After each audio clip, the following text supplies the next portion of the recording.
Então, no versículo 9 é dito assim: houve um tempo em que eu vivia sem a lei. No entanto, quando tomei conhecimento do mandamento, o pecado ganhou vida, e eu morri. Assim descobri que os mandamentos da lei, que deveriam trazer vida, trouxeram, em vez disso, morte.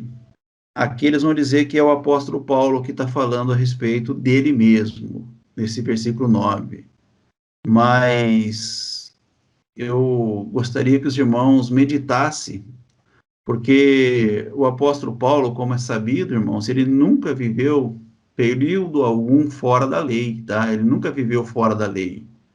Quando o apóstolo Paulo nasceu, já existia a lei.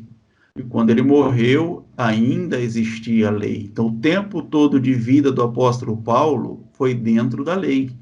Então, quando ele diz assim, olha, houve um tempo em que eu vivia sem a lei, esse aqui não é o apóstolo Paulo, porque o apóstolo Paulo viveu o tempo todo na lei.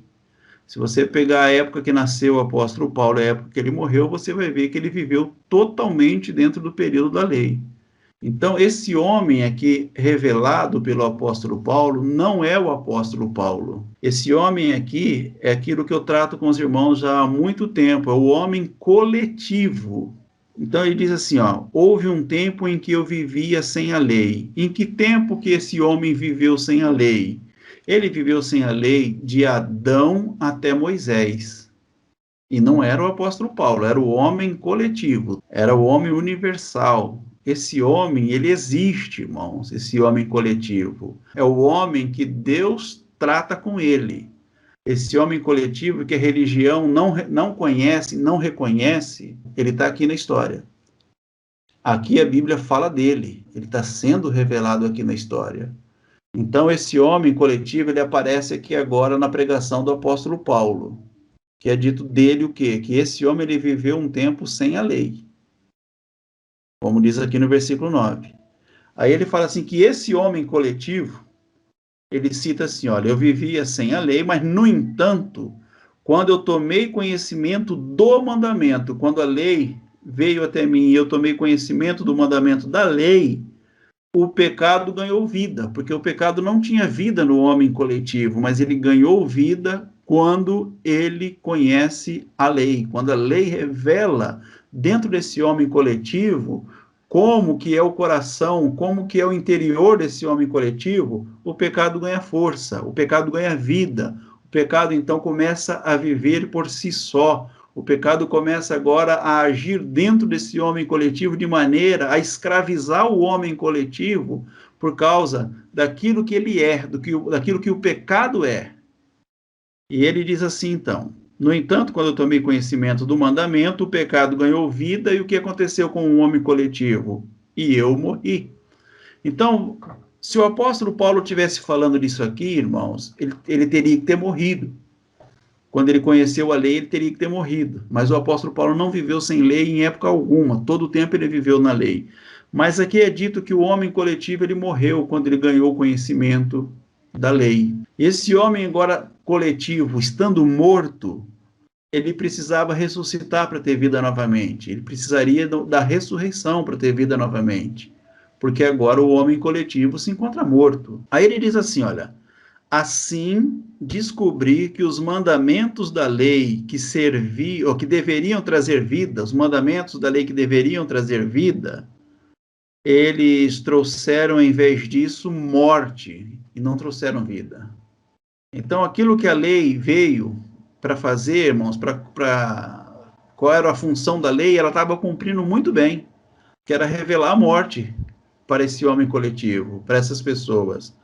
Mas o homem achava que não.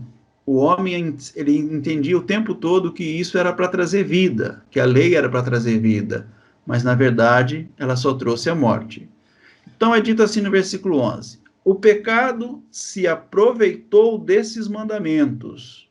Não mate, não roube, tantos mandamentos que está ali na lei de Deus. Ele aproveitou desses mandamentos e fez o que então com esses mandamentos? Ele se aproveitou desses mandamentos e me enganou. pecado me enganou. Então você percebe que quando o apóstolo Paulo está falando aqui nesse texto, ele trata o pecado como se fosse algo vivo, irmãos.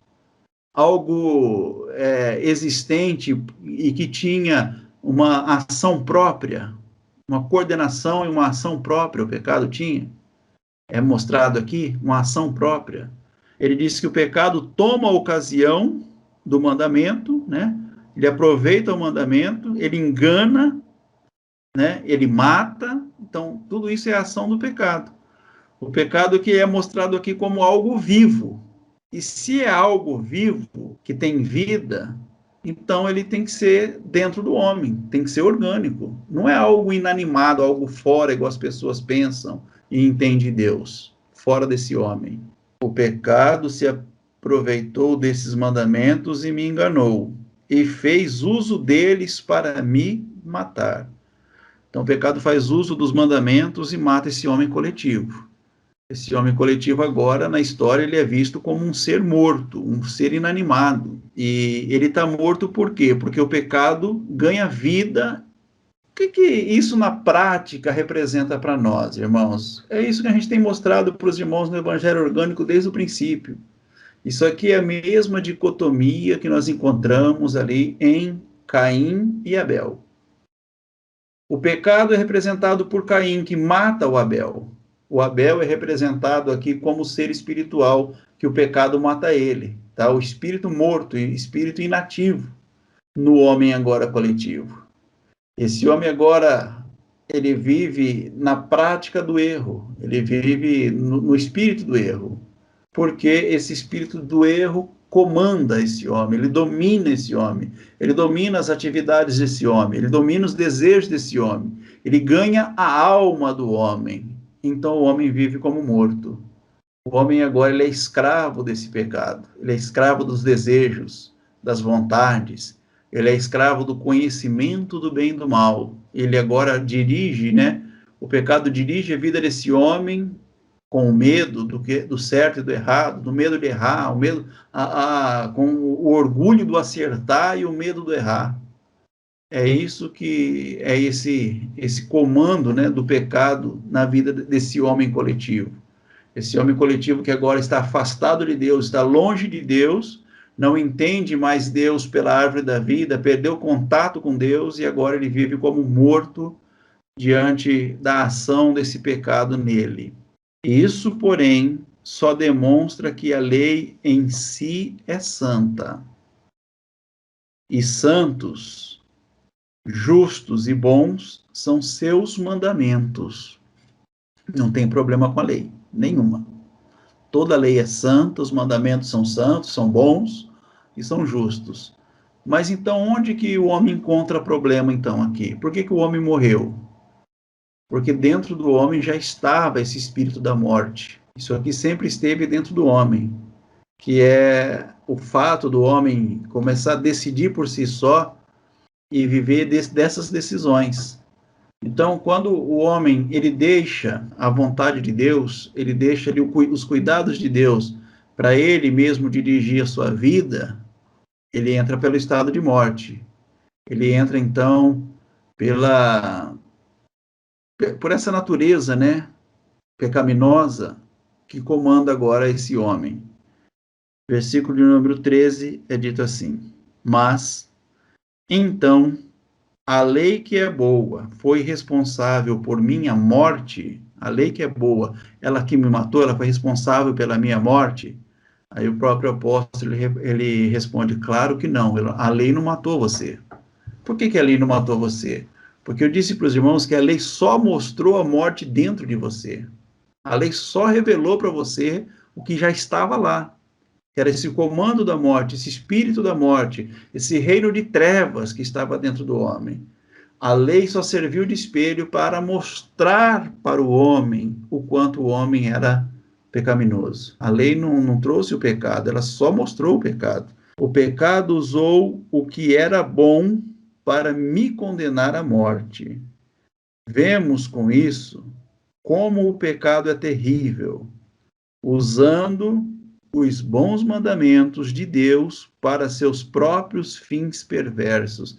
Esse versículo aqui, ele é maravilhoso, ele é tremendo, né, irmãos? Olha como que pode o apóstolo Paulo nos revelar essa grandeza de entendimento desse versículo de número 13 aqui, quando ele nos declara que o pecado usou o que era bom para me condenar à morte, para condenar esse homem coletivo à morte. Não é o apóstolo Paulo, é o homem coletivo.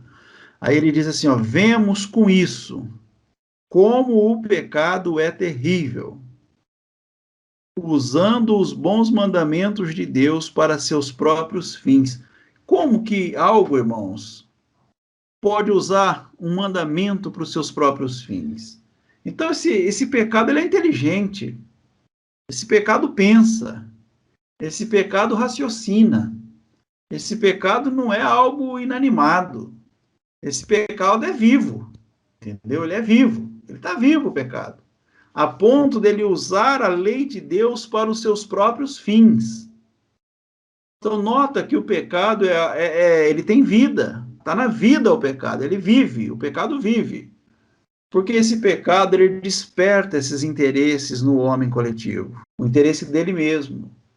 Ele pega aquilo que é bom e transforma para aquilo que é os fins dele. Então, o homem ele começa a usar agora a própria lei de Deus para se justificar.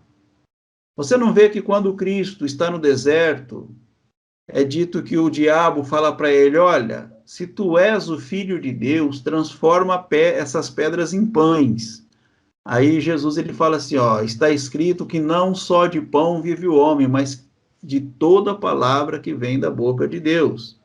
O Espírito leva ele ao alto monte, diz para ele assim, pula daqui para baixo, porque está escrito, olha aí, ó, está escrito, aos anjos dará ordem a seu respeito, olha só. Usa o próprio mandamento para os seus próprios fins, para os seus fins próprios. Isso é o homem que até hoje se justifica, ele justifica um erro da sua carnalidade, ele justifica um erro, irmãos, por aquilo que está escrito. Ele olha aquilo que está escrito e justifica seu erro. São pregadores que pregam coisas que não têm nada a ver com a graça de Deus, mas justifica sua pregação usando a lei para justificar a pregação. Aqueles que justificam o dízimo, aqueles que justificam a cura, aquele que justifica o milagre, aquele que justifica o sabonetinho o ungido, né? Justifica o copo de água, ele justifica tudo dentro da lei. Então o pecado é inteligente, irmão. Ele busca ali, na lei, a justificativa para os seus próprios fins. Coisa que na graça você não consegue fazer isso, não tem como você fazer isso. Uma vez que o homem ele chega ao entendimento no seu ser, no seu íntimo, aquilo que a fé revela dele, para ele mesmo, aquilo que é revelado a respeito de Cristo dentro desse homem, então esse homem se torna um ser liberto. Por quê? Porque agora o pecado não usa mais a lei para justificar os seus próprios fins. Então isso se torna muito interessante nesse homem coletivo, esse homem que é o homem do trato de Deus, o homem com quem Deus está tratando. É o homem que é dito a respeito dele, olha, você será a imagem do meu filho, você será o filho perfeito. Você vai crescer a ponto de revelar o Deus da sua formação. É a respeito disso que nós estamos falando, tá, irmãos? De evangelho orgânico, o evangelho revelado em Deus e pela mão de Deus, e aquilo que é a essência da pregação aqui do apóstolo Paulo. Coisa que eu vivi dentro da igreja por tanto tempo e não vi ninguém que pregasse esse homem orgânico aqui, esse homem coletivo. Eles dizem que essa passagem aqui se refere ao próprio apóstolo Paulo, mas eu desafio, então, os irmãos aí me mostrarem que quando que o Paulo viveu sem a lei e quando que o Paulo recebeu a lei. Então, esse é o desafio para os irmãos aí que são contra o evangelho orgânico, né, e contra o homem coletivo na história. Então, eles devem mostrar para nós aí quando que o apóstolo Paulo viveu sem a lei e quando que ele recebeu a lei, então.